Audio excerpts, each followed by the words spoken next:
wheat nutrition, wheat flours defined. So here in Canada, we have whole grain wheat flour and we have whole wheat flour.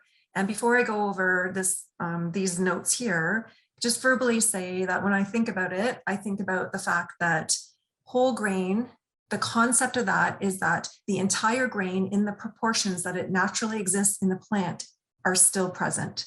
So that flour is produced such that that is still the same. Whereas in Canada, whole wheat, it may still include those three components, but not in the same proportion. So it's a subtle distinction, and it is a little confusing. So whole grain wheat flour includes all of the wheat kernel in the same proportion. So we've got our endosperm, our bran, and our germ. And what we're looking for on the ingredients list or in the flour itself is the whole grain wheat flour. Whereas in Canada, we also have whole wheat flour.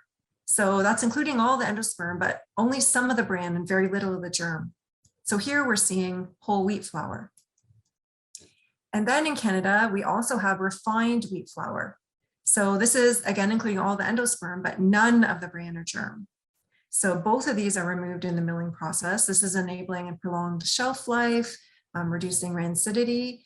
And because of the nutrients that are removed here, in Canada, we have mandatory enrichment back with the thiamine, the niacin, the riboflavin, and the iron.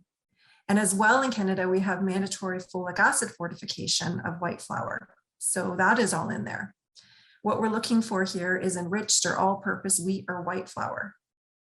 So that's a little chaotic, but these are the terms that we're looking for in our basic wheat nutrition with wheat flours defined.